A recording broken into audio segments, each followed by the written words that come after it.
agreeing to have the interview today with Metal Exposure. Before we get started, perhaps you could introduce yourself and your band and let the listeners know who you are. Yeah, I'm glad to be here. Thank you for making this happen. My name is Simon Michael. I'm the drummer and I'm also the producer of my own band, which is called Subway to Sally. Subway to Sally is a band based in Potsdam, Germany, which is not so far away from Berlin. Hmm. And we're doing this shit for about, I don't know, 32 years. Yeah, Yeah. 32 years. Yeah. And I joined the band only 20 years ago. I'm still the new drummer, but I've been playing there for about the half time of my Yeah. whole life. So yeah. And we are just about to publish our 15th studio record, which is called Post Mortem. And this Mm. is the reason why we have this lovely chat today. Yeah, and a fantastic album it is too. I had the pleasure of receiving an advanced copy of it, even though it's not out Cool. and, just yet. I'm glad you like. And oh yeah, very much so. And the title track is a popular one in the house now. It's been on repeat a few times. Okay, cool. I appreciate that. Thank It's you so it's a proper anthem that though, isn't it? It's I think you've pre-released that as a early single much. as well. Yeah, Yeah. yeah, okay. It was the No. first single for this record. I think we published it, I don't know, 5 or 6 weeks ago. Yeah. But am I right though that the last album was intended to be your last album? Yeah, we thought about it, yeah. Okay. Yeah, So yeah, yeah. so what happened? What happened? What brought you all back together? Nothing bad at all, so nothing to mention. It's just things happen when you're together for about 30 years. Mm. You know, it's not that easy anymore to make a new record when you're together as a band for such a long time because you Yeah. need that spark, the inspiration. And it's also not pretty common that bands are together for about 30 No. years or are doing just records after 30 years. And it felt very, let's say, yeah, to be honest, it felt some kind of uncomfortable to make this record because we were forced to handle the situation in the Corona pandemic. Oh, There were okay. Yeah. bands that were handling the situation pretty well, and Subway to Mhm. Sally was one of the bands who wasn't handling the situation good at all. Right. So, it felt just not right for us, not seeing each other, not having concerts, not meeting in the rehearsal room. So we did this record Himmelfahrt, which was published right after the Corona pandemic, Yeah. and we played this tour, and we called the record Himmelfahrt, by the way, which is German, and this is a word from the Bible, and it means it's the day when Jesus Christ is rising up to Mm. heaven. So that's Himmelfahrt in German. And we thought that this is Himmelfahrt for Subway to Sally, it's Mm. ascending to heaven. It's, you die and you Yeah.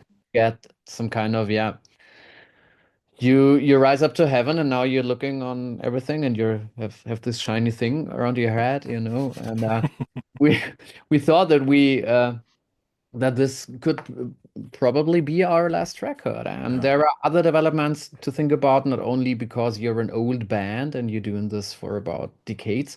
There are also um, other things you think about, just the things that happen on the market at all with digital releases and all that Mm. stuff. And also this rhythm, making a record, making a tour, making a record.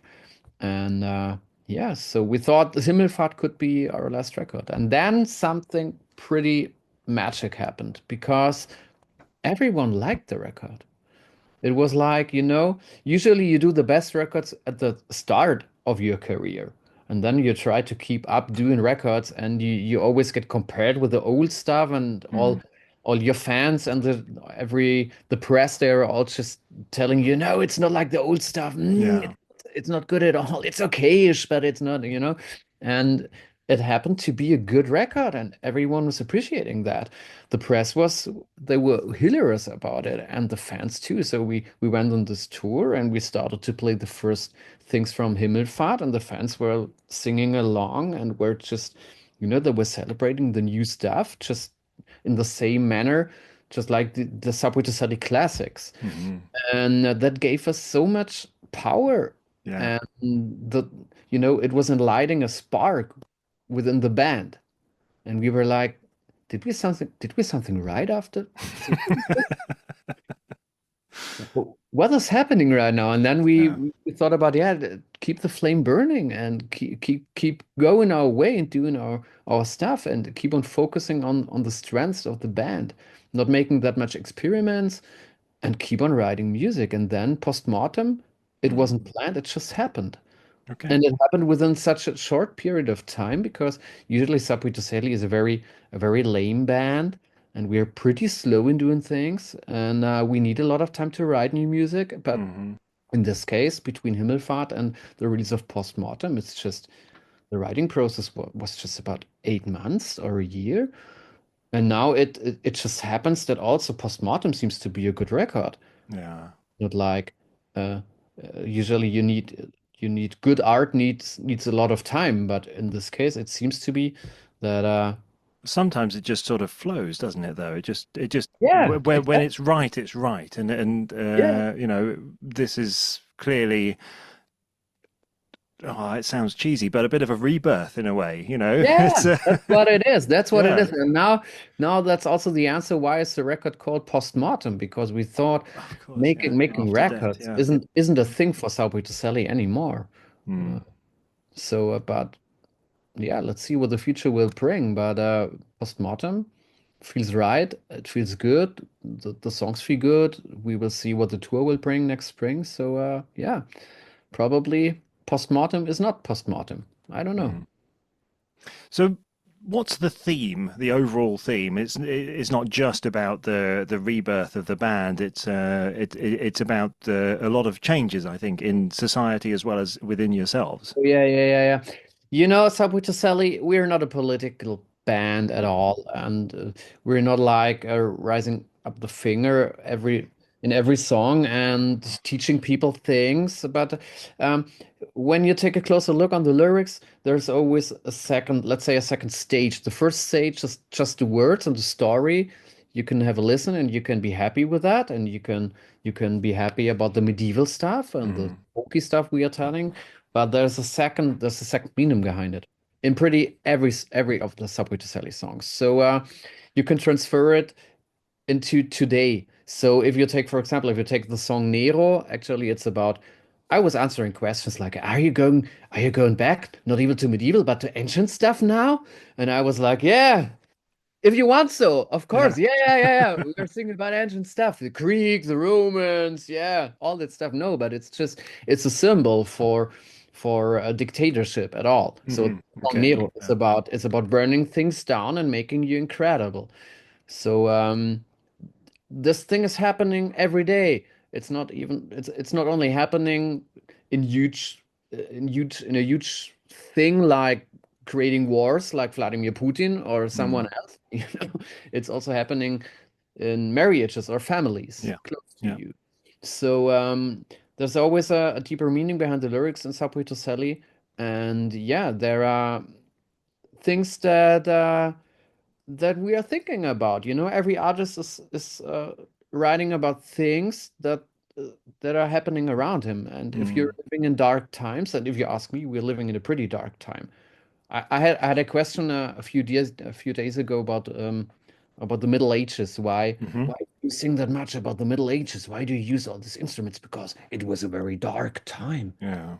And I was like, man, I don't think at all it was a dark time. Tell me, why isn't today even darker than the Middle Ages? I think today is it's I think it's even darker than in the Middle Ages. Mm, So there are many things if you just turn on the news, if you read a newspaper or if you watch TV or if you have a close look on social media today, I think there are so many things burning right now and so many things that you can write about or you have to write about as musician.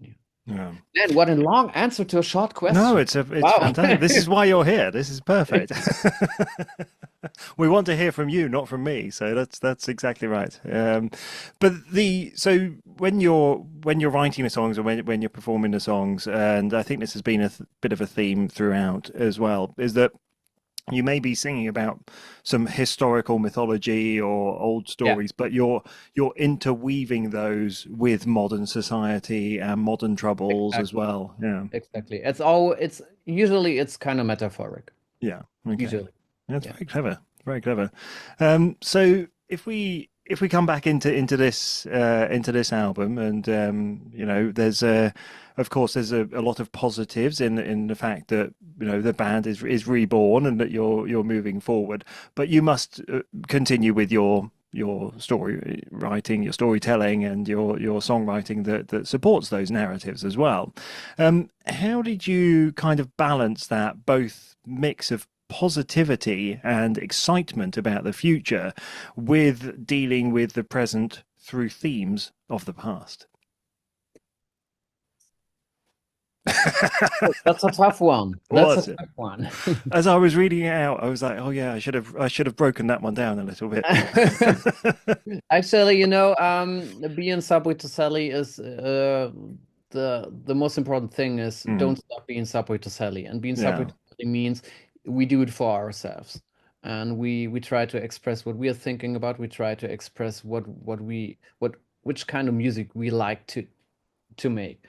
If you take a look at the history of the band, being a Subway to Sally fan, it means you're used to suffer because you Mm, never expected what you wanted to have from the band because every record was sounding, I don't know, there were so many experiments and there were so many harsh lyrics as well. We did one record, Midgift, we were introducing dubstep elements and pretty synthesizer sounds to our sound, which was it was a pretty tough experiment.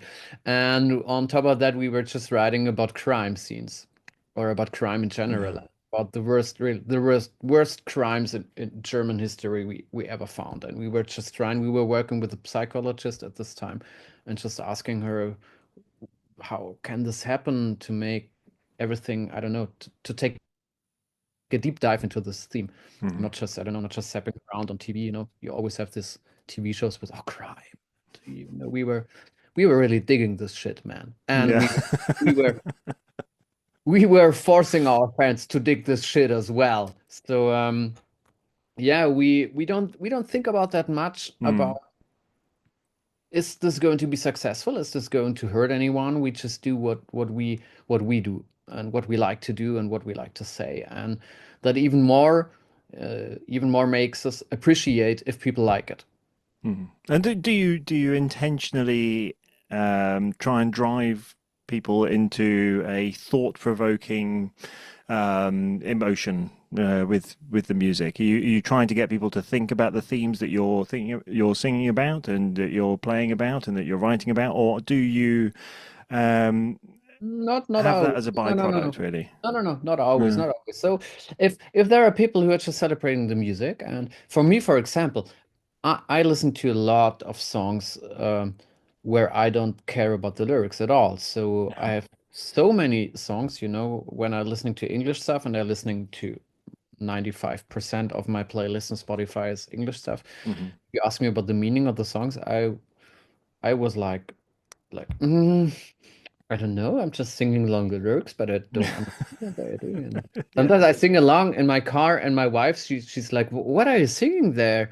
And I was just like, "I'm singing fantasy language." And she's like, "You don't even understand what the guy is Uh, singing," and it's one of your favorite songs. So it's okay if you just like the music, or if you just like let's say, the first stage of the lyrics. It's yeah, of course. Yeah. totally fine with that. So if don't get me wrong, if anyone is like you're singing about ancient stuff, and I just like, yeah, if you like it, it's cool. For me, Mm, it's cool. So I just want to make people have a good time or touch exactly. them in a Yeah. way. Yeah. And it's a good tool to touch people if you give them the possibility for this second stage of the song, you know? Yes. Yeah. So to answer your question, Opening the door, but allowing them yeah, to step exactly. through it themselves rather than forcing them to Yes. make that Yes. decision. That's Yes. very good.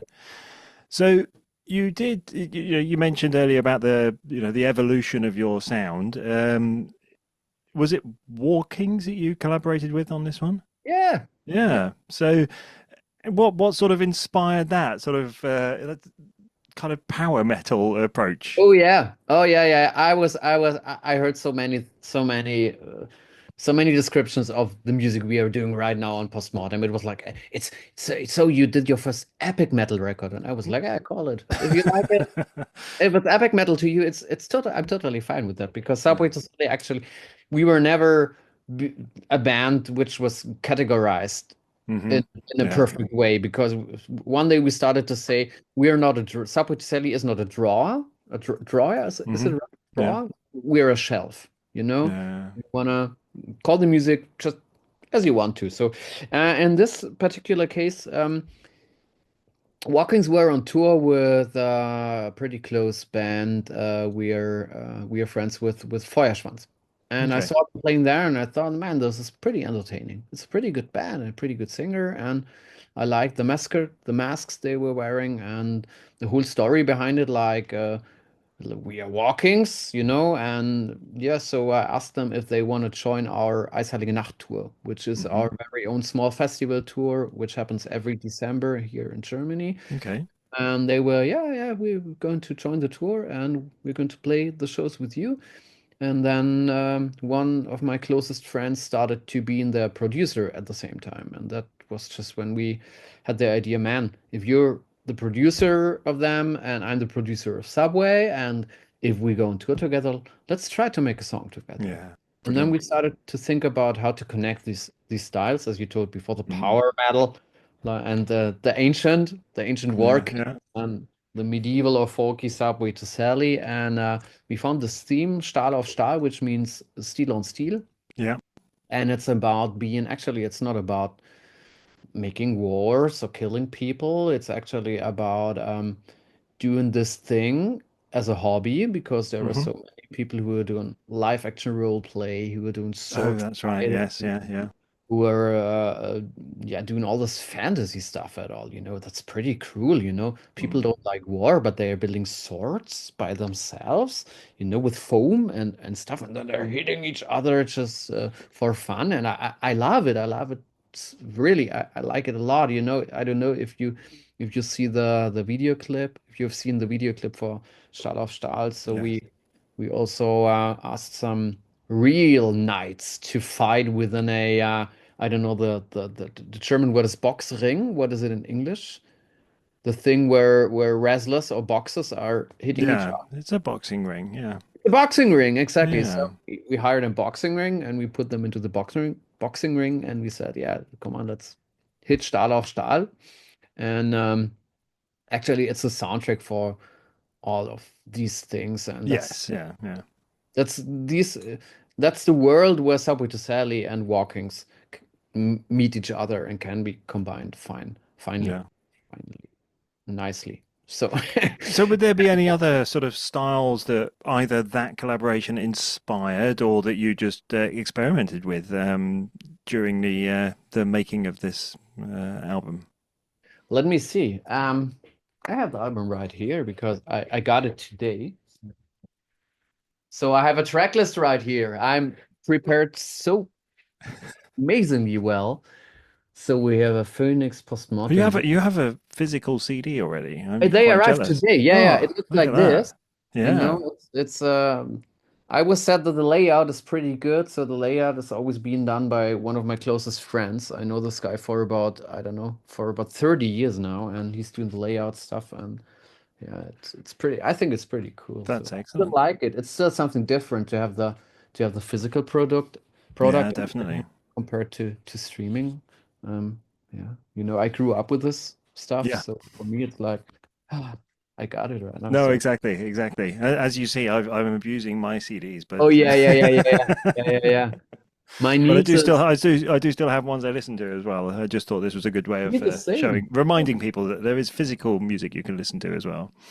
Me the same because what's really sad about it that all the credit stuff is getting Mm, lost exactly. in terms Yeah. of digital releases because when I grew up I was so interested in knowing who produced it, where it was Yeah. recorded.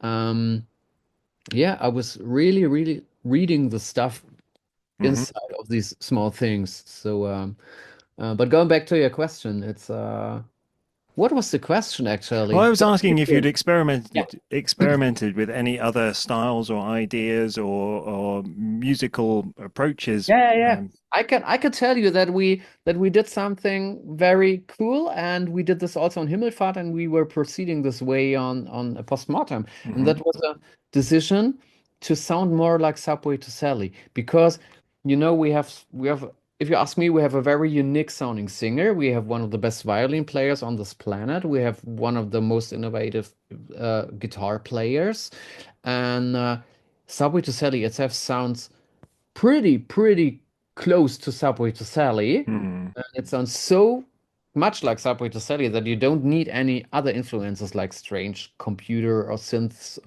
No, or stuff. So we decided to make Subway to Sally sound more like Subway to Sally, and that's fair enough. the whole inspiration behind Himmelfahrt and Post Mortem. And if you take a listen, I was I was preparing backing tracks for a live show with the new stuff 2 weeks ago, and I was just have a listen to the production stuff, so the stuff that the band cannot play live, the stuff the producers do in the studio to make it sound a little bit bigger, and it wasn't that much stuff. It was just like two tracks, just one string instrument or something, and we were at the rehearsal room. We were playing the songs, and we were like, man, it's so quiet on the tracks. Hmm. Is everything right? And yeah, so Subway to Sally actually is enough Subway to Sally for a record. We don't need any great additionals or anything. And that's I think this is a pretty new thing to us. It's So good to realize that and to then get to that point of feeling comfortable and confident with who you are and how you yeah, should sound.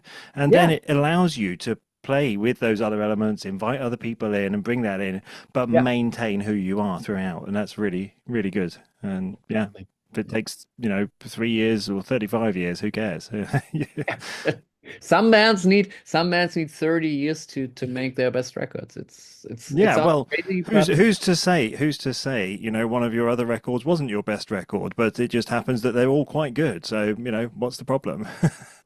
if you ask me, the best Subway to Sally record was Bannkreis. It was, I don't know, published 1998, and Hmm. that's because that's the record where I got familiar with the band as a 14-year-old. And Hmm. I Okay. listened to this record, and I was just like blown away, and I have such a big emotional connection to this record. So no Subway to Sally record ever will reach this for me, um, as a Subway to Sally fan, not as a Mm. member of the band.